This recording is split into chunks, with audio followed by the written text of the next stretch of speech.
사실 그 PF를 보면 약간 정치적인 생각이 미국도 일본도 있었지 않을까. 이시바 내각은 참여원에서 참패를 했기 때문에 관세 협상에서 일본인들에게 어필을 할 그러한 필요성이 좀 있었고요. 일본이 완전한 손해라고 할 수밖에 없습니다. 그래서 한국은 오히려 좀 불리해진 게 아닌가.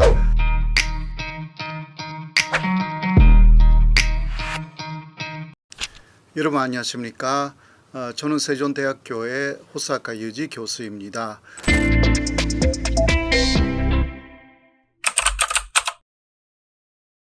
그 7월 20일에 일본에서 참의원 선거가 있었습니다. 참의원 선거는 3년마다 실시가 되는 선거인데요. 일본에서는 국회가 2개 있어가지고 중의원 그리고 참의원이라고 하죠. 중의원은 그 하원에 해당되고요. 참의원은 상원에 해당됩니다. 이번에 거의 50% 정도를 다시 뽑았습니다. 그런데 자민당하고 공명당의 연립여당이 참패를 당한 거죠. 이것은 어느 정도 예상이 된 그런 결과이기도 했는데 사실 자민당 중심의 일본 정치가 전혀 바뀌지 않았다라는 것이고 국민들의 경제적인 부담은 계속 늘어나고 있고요. 이러한 부분에서 이시바 자민당이 새로운 일본을 만드는 데 완전히 실패했다. 이런 평가 하에서 여당 쪽에 참패라는 결과가 나왔다. 그렇게 할 수 있죠. 먼저 그 아베 신조 일본 총리 시대부터 쭉 온 자민당 내 비리 문제가 다 해결된 것이 아닙니다. 계속 새로운 여러 가지 비리 문제 뉴스가 나오기 시작했고요. 그러한 자민당의 체질이 바뀌지 않았다라는 데서 상당히 그 국민들의 비판이 강하게 이번에 있었고요. 그리고 또 하나는 국민 부담율이라는 게 있어요. 그거는 국민들이 얻는 수익 중에서 몇 프로 정도가 세금이라든가 기타 여러 가지 공공요금이라든가 이런 곳으로 나가느냐라는 것인데 일본의 경우는 47% 정도예요. 한국은 40% 정도이거든요. 그러니까 이게 더 계속 늘어나고 있습니다. 그래서 월급을 받아도 그 50% 정도는 그런 식으로 세금이나 기타 요금으로 나가버린다라는 거죠. 그리고 또 실질적인 임금 바로 물가의 상승이 아주 가파르게 상승하고 있기 때문에 임금이 조금 상승해도요. 이게 마이너스가 되는 것입니다. 이런 부분을 해결하지 못했습니다. 그래서 아무리 이상을 말을 해도 그리고 한국에 대한 그 인식이 좋다라고 하는 그 이시바 총리라고 해도 일본 내에서도 그런 면에서는 상당히 평가가 좋아요. 그래도 국민의 경제적인 생활의 문제를 전혀 해결할 수 없었고 또 악화되었기 때문에 이러한 부분에 대해서 바꿔야 된다라는 그런 평가가 나왔다. 그렇게 할 수 있습니다. 사실상 그 참여원 선거 패배 다음에 자민당 내에서도 이시바 총리는 사임해야 된다라는 목소리가 나왔습니다. 그러나 반대 목소리도 나온 것입니다. 이거는 야당 쪽에서 오히려 이시바 총리가 그만두면 안 된다라는 목소리가 나왔습니다. 그거는 재미있는 현상인데요. 야당들의 이야기는 이런 것입니다. 이시바 총리가 그만두면 극우 총리가 나올 것이다.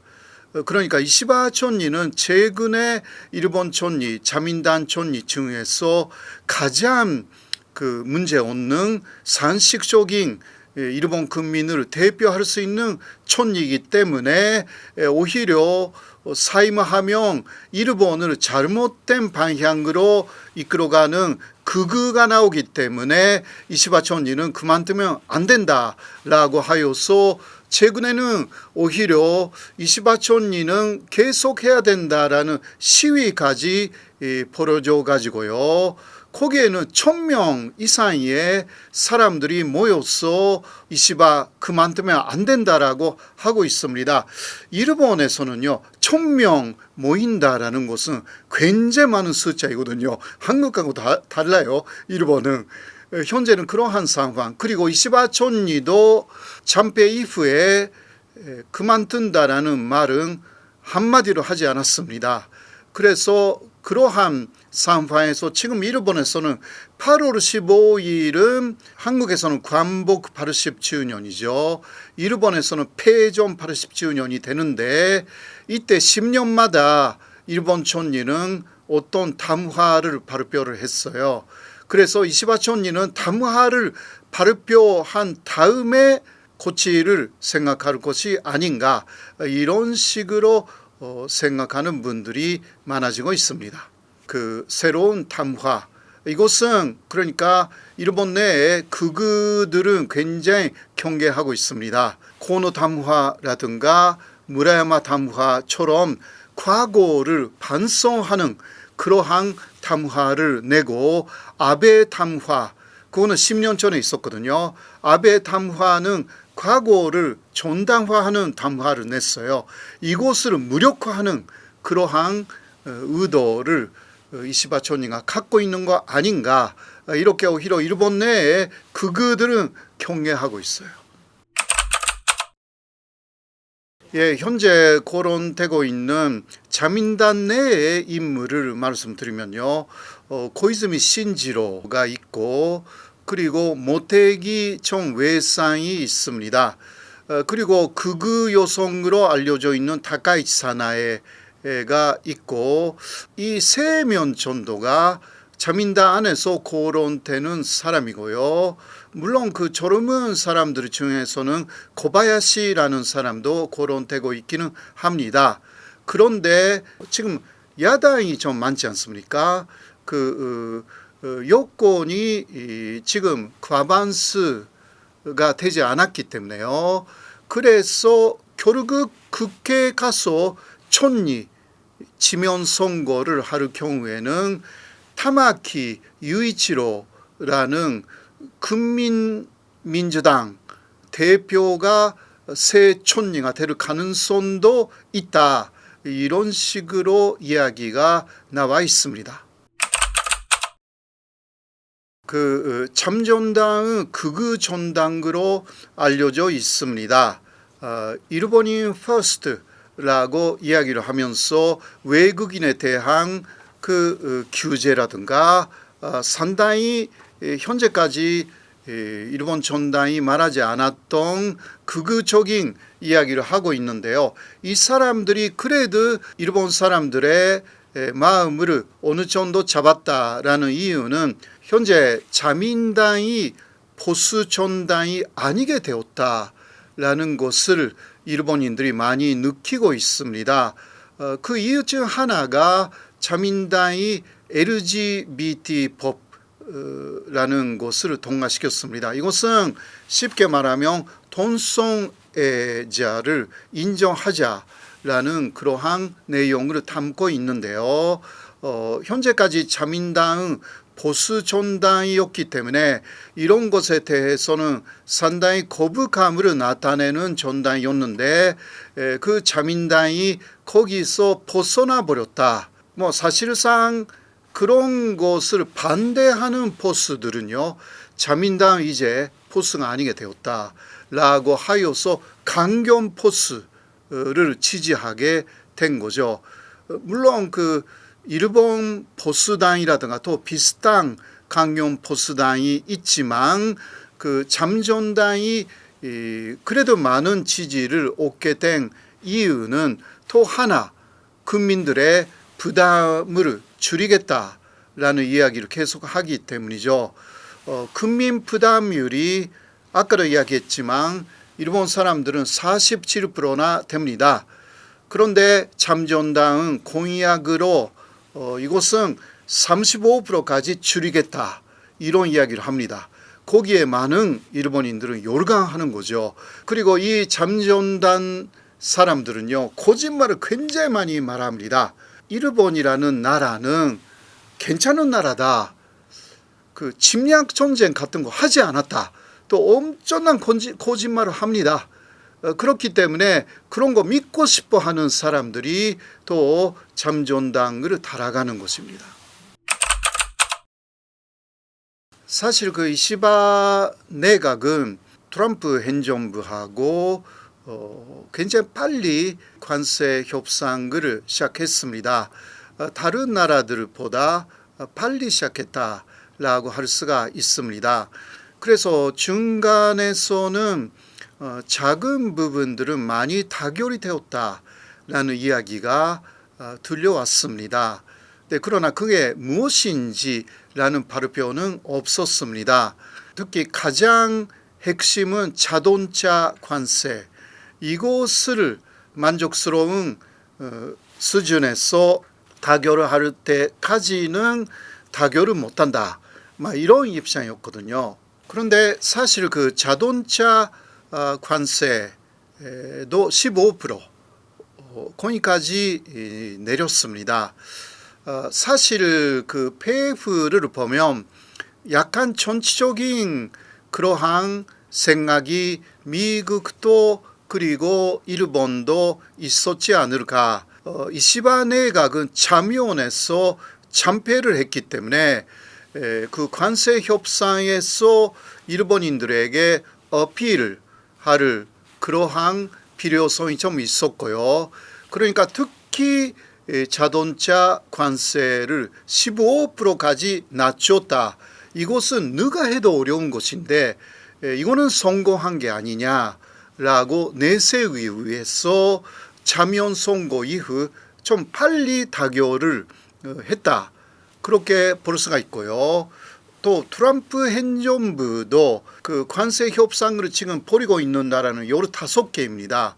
그런데 다른 나라는 한국을 포함시켜 가지고 협상이 타결되지 않았습니다. 그러니까 일본은 동맹국이기 때문에 미국으로서는 타결을 하는 그러한 대상으로 일본 혹은 한국을 지목하고 있었던 거죠. 사실상 그러한 미국 쪽의 사정도 있었기 때문에 서로의 정치적인 그러한 그 목표치가 어느 정도 일치가 되었다. 그래서 발표를 한 것이다. 15개 나라 중에서 이게 첫 번째이거든요. 그런 면에서 미국하고 일본의 정치적인 목표가 일치되었다. 그렇게 볼 수 있습니다. 이번에 그 세부적인 부분이 조금씩 그 보도가 되기 시작했습니다. 그런데 사실 전체적인 이러한 내용을 보면 일본이 완전한 손해라고 할 수밖에 없습니다. 예를 들면 5,500억 달러의 미국 투자라는 것이 있지 않습니까? 이게 어디에 투자를 하느냐라는 내용이 아직은 다 나와 있지는 않습니다.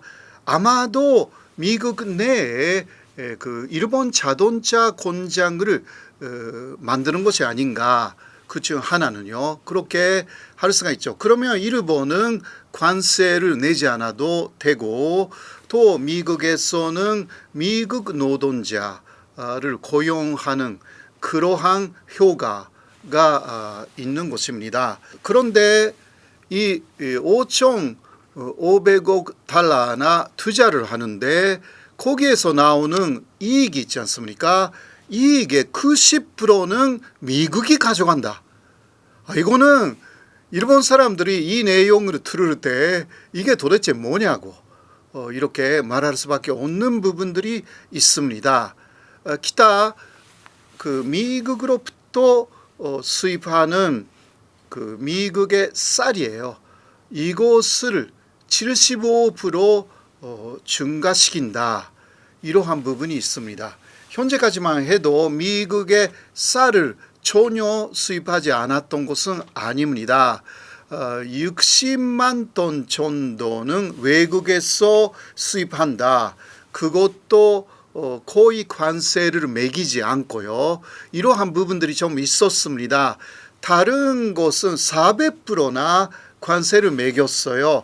그러나 거의 그 의대하는 분이 60만 톤 정도 있었어요. 이거 미국뿐만이 아니라 외국에 쌀을 수입하는 것이 그만큼 있었고, 그 60만 톤 정도 모두 미국 쌀로 할 가능성도 충분히 있어가지고요. 또 그것으로 75% 늘린다.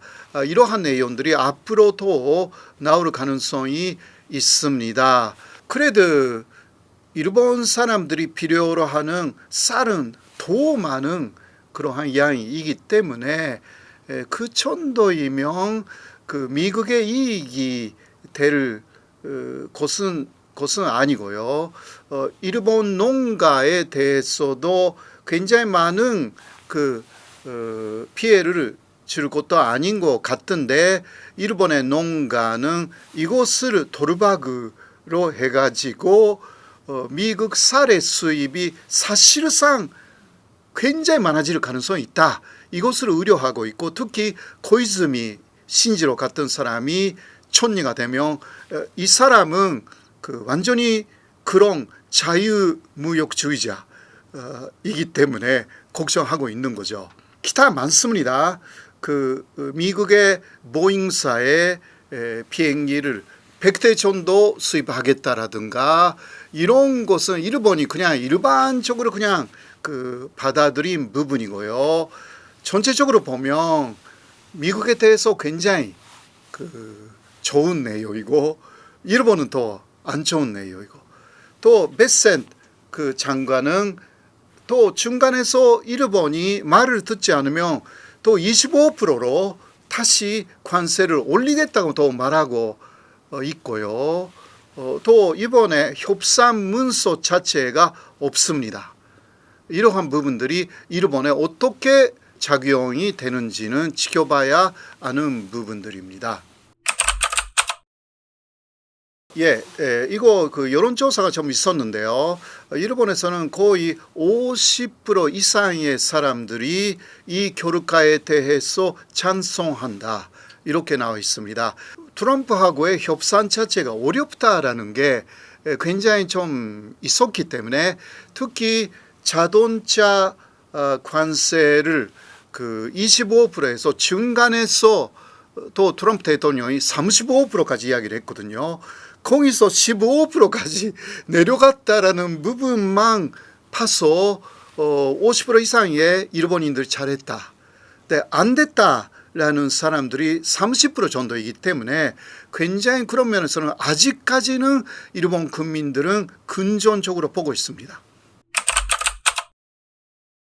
사실 우리 그 한국의 입장에서는요, 일본이 좀 더 버티고 15%가 아니라 10% 정도까지 이 관세를 내렸으면 좋았다.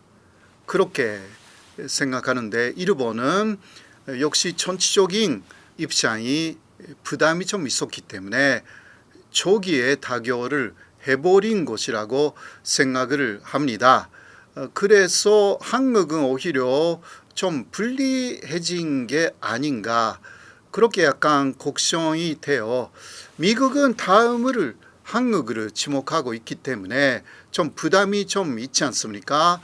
네, 일단 미국의 입장, 트럼프나 베센토의 입장에서는 15%는 이거는 마지노선이다.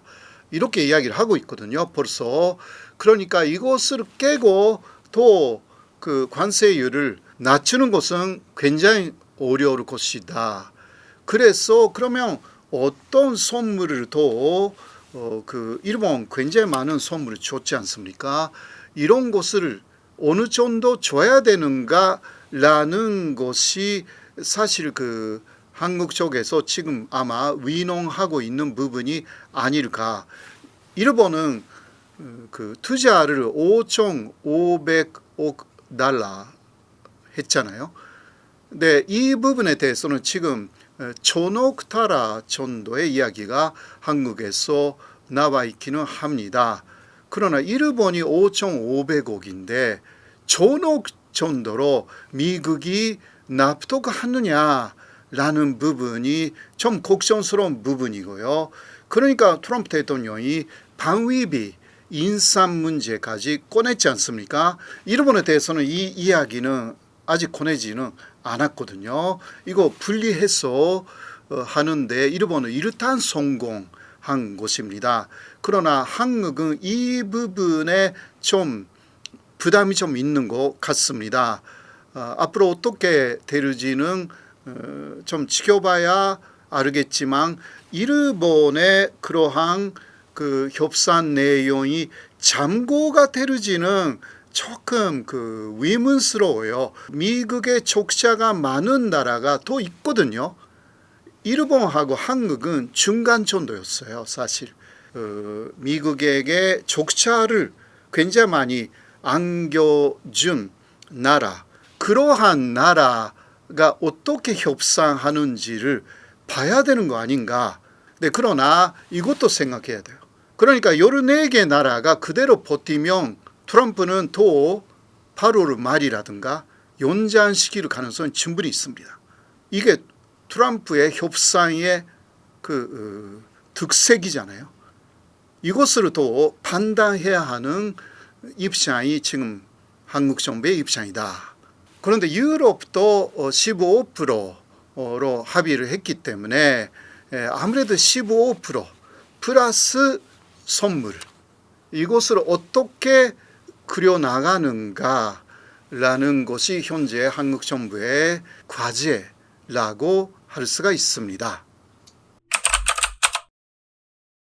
아무래도 가장 그 현재까지 트럼프가 이야기를 꺼낸 것만 말씀드리면요, 가장 큰 것은 두 가지죠. 조선업이고 또 하나는 그 알래스카의 전용 가스를 파이프라인을 만들어서 한국이나 일본에게 이거 공급한다라는 부분인데, 사실상 그 알래스카의 전용 가스 라인을 만드는 것은 굉장히 힘듭니다.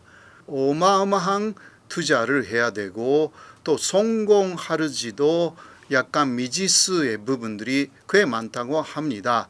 그러니까 일본은 그런 부분은 거의 그 이야기하지도 않았고요. 근데 조선업은 어느 정도 이게 일본 이상으로 한국 조선업이 지금 최고 수준이고, 이거는 그래도 더 상당히 어려운 부분들이 있다고 합니다. 한국의 조선업을 전체 미국에 갖다 놓아야 되는 그러한 상황이고, 미국이 조선업 자체가 완전히 붕괴되어 있다고 합니다. 그래서 이것도 쉽지가 않습니다. 그리고 조선업에서 지금 한국 내에서 일본도 마찬가지지만 종사하고 계시는 노동자들은 거의 다 외국 사람들입니다. 그래서 그런 면에서는 미국 사람들이 이거 하지 않는데 이러한 그 동남아라든가 그런 데서 오신 노동자 하고 함께 미국으로 가느냐라는 이러한 부분들은요, 앞으로 생각해야 되는 부분들이 너무너무 많아가지고요, 이것도 쉽지가 않습니다. 가장 쉬운 것은 투자를 하는 거죠. 뭐 반도체는 이미 삼성이나 또 하이닉스 쪽에서 그 미국 안에서 공장을 만들고 있지 않습니까? 이러한 부분 이외에 것이 뭐가 있는지, 혹은 거기에 대해서 좀 더 투자를 많이 하는지, 이러한 내용이 아닐까 그렇게 생각합니다. 투자 상담 자격을 갖춘 MTNW 소속 어드바이저가 카카오톡 오픈 채팅에서 명쾌하게 종목을 무료로 상담해 드립니다. 이제 QR로 바로 참여하세요.